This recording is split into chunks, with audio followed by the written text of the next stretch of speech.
Bismillahirrahmanirrahim. Assalamualaikum warahmatullahi wabarakatuh. Ketemu sama saya lagi, kata Pak Ahmad. Kali ini kita membahas mengenai GMO atau Genetic Modified Organism. Nah, kalau kita bicara GMO atau dalam bahasa Indonesia adalah PRG, produk rekayasa genetik, kita tentu tahu apa sih itu produk-produk GMO. Jadi kalau kita bahas mengenai GMO, kita nggak bisa lepas dari alat ini, atau disebut dengan pipet. Nah, pertanyaannya, apakah benar produk-produk buah-buahan yang tanpa biji itu adalah produk GMO? Tapi memang kenyataannya ada juga produk-produk makanan di mana itu hasil dari produk rekayasa genetik. Jadi di sini memang bukan sekedar singkatan aja ya, tapi kita harus tahu faktanya terlebih dahulu sebelum kita membuat opini terhadapnya. Jangan-jangan itu bukan GMO atau jangan-jangan itu memang GMO yang ada racunnya. Mari kita simak di tayangan berikut.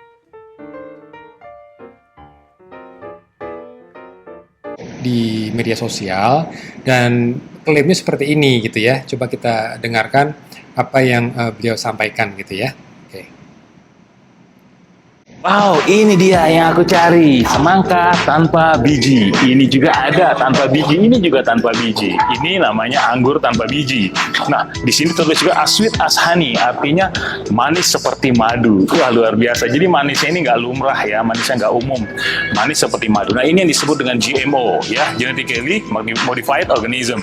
Jadi ini yang tidak ada bijinya. Lantas kalau tidak ada bijinya, bagaimana kita mengkonsumsinya? Ya, bagaimana kita juga mau nanamnya lagi? Kan tidak bisa, jadi pakai laboratorium. Nah, akibatnya apa? Yang ada di badan kita, maka kita akan racun semua isinya. Tahu nggak Anda, pada saat mereka ditanam ya, lalu lebah ataupun kumbang masuk atau gigit buah itu, dan buah itu akan mati. Selebihnya kita yang makan buah-buah ini. Nah, ini yang kita kasih makan kepada anak dan juga keluarga kita. Ya, ini yang menarik. Jadi logikanya itu adalah karena tanpa biji, maka harus dibuat oleh laboratorium. Nah, di laboratorium ini banyak racunnya. Ya, emang ini jadi menarik ya. Makanya kita perlu luruskan dulu, apakah betul buah tanpa biji itu adalah produk dari GMO? Oke, coba nanti kita lihat di beberapa faktanya untuk memastikan faktanya terlebih dahulu, gitu ya, produk GMO atau bukan. Nah, tapi untuk pertama kali ini kita mau bahas GMO itu apa gitu kan. GMO itu adalah Genetic Modified Organism, bahasa Inggris. Singkatan dalam bahasa Indonesia adalah PRG, produk rekayasa genetik. Belum tentu semua orang tahu apa itu PRG gitu ya. Kalau saya sih tahunya GMO, tapi dalam bahasa Indonesia namanya PRG. Nah, kalau kita lihat secara awam, banyak memang yang menentang produk GMO ini. Bahkan ketika dilakukan survei di banyak negara, dan paling besar di Rusia itu yang paling banyak menentang gitu ya.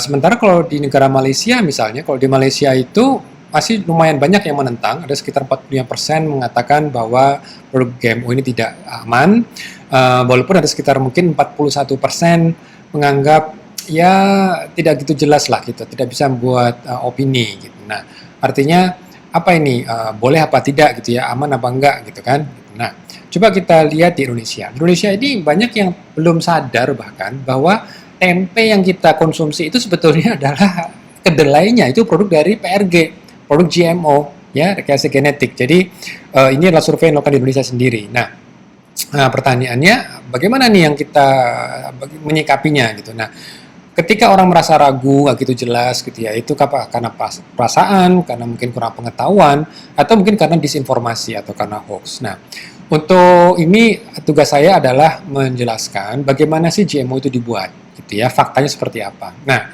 teman-teman ingat ini, karet gelang, ya, karet gelang. Nah, jadi karet gelang ini itu untuk menggambarkan struktur suatu unit genetik yang memang sangat krusial untuk membuat rekayasa genetik.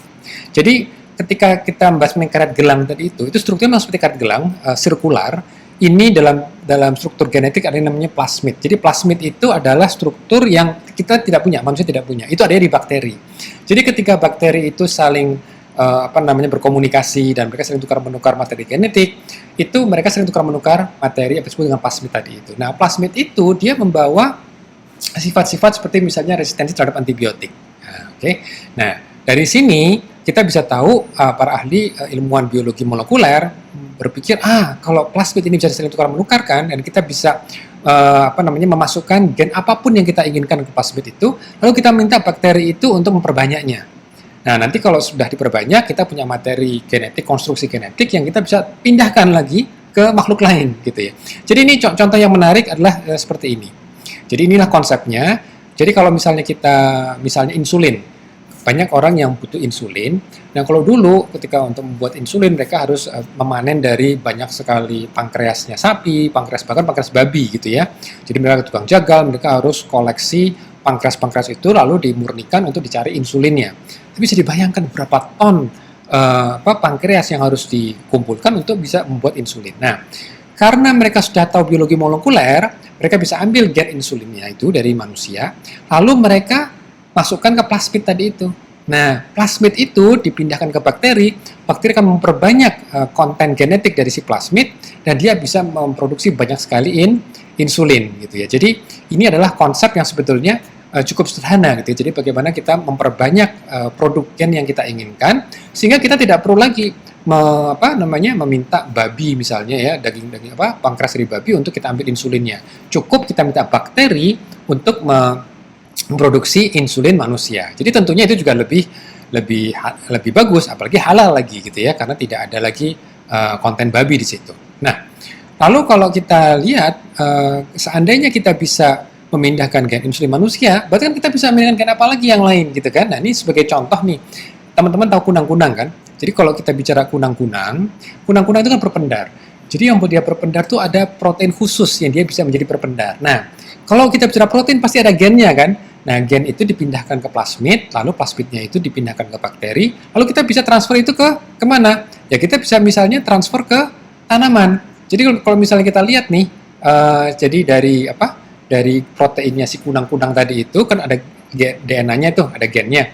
Gennya dipindahkan ke mana, ke tanaman, sehingga nanti apa yang terjadi, tanamannya berpendar. Nah, seperti ini kira-kira berpendarnya. Nah, ya kan, bisa berpendar. Sesuatu yang tidak alami memang, ya kan? Tapi kita bisa menunjukkan secara bukti bahwa manusia bisa memindahkan gen apapun, ya.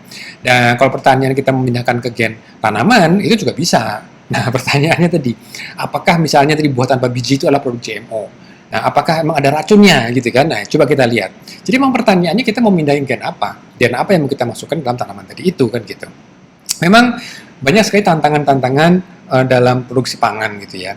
Jadi misalnya nih penggunaan pestisida, penggunaan herbisida, dan juga mungkin ketersediaan pasokan pangan. Tapi GMO itu jadi solusi apa enggak sih untuk menjawab tadi masalah pestisida, masalah penggunaan herbisida gitu ya. Nah, memang pertanyaannya kenapa sih harus menggunakan pestisida gitu ya. Jadi kalau kita misalnya mengkonsumsi sup jagung gitu misalnya kan, kita mungkin kurang apresiasi perjuangan para petani untuk bisa mendapatkan jagung yang bagus, bukan jagung yang dimakan oleh serangga. Nah, kalau misalnya dimakan oleh ulat seperti ini, kira-kira gimana nih kalau kita misalnya mau makan sup kita ya, sup jagung, atau ada ulat di situ dalamnya gitu kan, itu kan nggak nyaman ya, kita jadi kehilangan selera makan, kita mungkin bisa marah-marah gitu kan. Nah, ternyata emang GMO bisa mengurangi penggunaan pestisida. Nah, itu gimana itu ceritanya? Jadi sebenarnya konsepnya sama. Jadi nanti ada plasmid yang membawa gen, yang gen itu akan menimbulkan racun kepada siapa? Kepada serangga. Jadi gen racun tadi itu dipindahkan ke tanaman, sehingga tanaman seperti jagung tadi itu dia akan mengekspresikan racun-racun tadi itu, dan itu akan dimakan oleh serangga. Lah, kalau gitu jagungnya juga dimakan oleh manusia kan? Nah, kalau gitu beracun dong gitu kan? Nah, kalau dibilang ada racunnya, nggak salah, memang betul, memang ada racunnya gitu ya. Nah, cuma racun tersebut tidak berpengaruh pada manusia, ya teman-teman ya. Jadi ada namanya spesifisitas. Alam itu ada spesifisitasnya. Jadi apa yang racun buat makhluk tertentu, belum tentu racun buat makhluk yang lain. Jadi kalau kita bicara gen yang racun tadi itu memang racun buat si ulat tadi itu. Nah, karena sekarang produk tanamannya sudah punya racun terhadap serangga, sehingga apa? Sehingga para petani tidak perlu lagi menyemprotkan pestisida. Nah, itu bagus artinya, ya kan? Artinya bagus buat kita juga, karena nah kalau pestisida mungkin bisa menimbulkan racun pada manusia. Maka jangan lupa ya, rekan-rekan sekalian, untuk cuci buahnya di air mengalir sebelum konsumsi. Oke? Itu salah satu cara untuk mengurangi dampak paparan terhadap racun pestisida tadi itu. Jadi pestisidanya ya, bukan produk tanamannya atau buahnya atau sayurnya gitu. Nah, sekarang bagaimana penggunaan herbisida? Ya, herbisida itu juga jadi masalah. Jadi kalau kita misalnya lihat tempe gitu ya, tempe itu kan dari kedelai ya. Nah, itu juga perjuangan juga itu untuk bisa membuat tempe yang gurih. yang gede-gede gitu ya. Makanya para petani, para pengrajin tahu tempe itu suka itu kedelai yang seperti ini. Nah ini kedelainya dari produk GMO.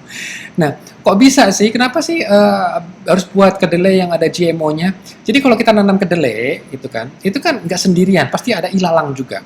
Nah tentu yang kita inginkan bukan ilalangnya, ya.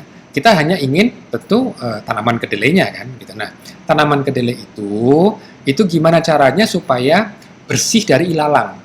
Jadi kita tahu dari sisi molekuler tanaman itu ada sinyal ya, ada sinyal ketika dia menerima suatu paparan dari lingkungan. Jadi ketika diberikan pestisida misalnya ya, tanaman itu mayoritas tanaman punya enzim. Nah, enzim ini akan terhambat oleh pestisida tersebut. Nah, akibatnya apa? Akibatnya akan jadi toksik. Nah, maka tanaman itu akan mati. Nah, masalahnya kalau ini diberikan kepada tanaman kedelai kita juga, itu dia akan ikut mati juga. Padahal kan kita ingin kedelai tetap hidup kan. Yang mati itu ilalangnya. Ilalangnya kita ingin dia mati, tapi kedelai jangan sampai mati. Nah, gimana caranya? Karena kedelai dan ilalang juga punya enzim ini, EPSPS. Nah, jadi semua tanaman itu punya enzim ini. Nah, gimana caranya? Nah, dibuatlah rekayasa genetik. Nah, rekayasa genetik itu mereka masukkan gen juga EPSPS, tetapi dia ada varian tertentu. Jadi dia punya mutasi tertentu yang dia tidak lagi bisa mempan untuk diberikan gliofosfat. Nah, gliofosat ini yaitu bagian dari herbisida tadi itu, dia memang bisa menghambat EPSPS yang alami, tapi dia tidak bisa menghambat EPSPS yang produk rekayasa genetik. Nah, sehingga apa? Sehingga kalau tanaman kedelai punya ini, ya kan, dan ini dibantu oleh bakteri namanya Agrobacterium gitu kan.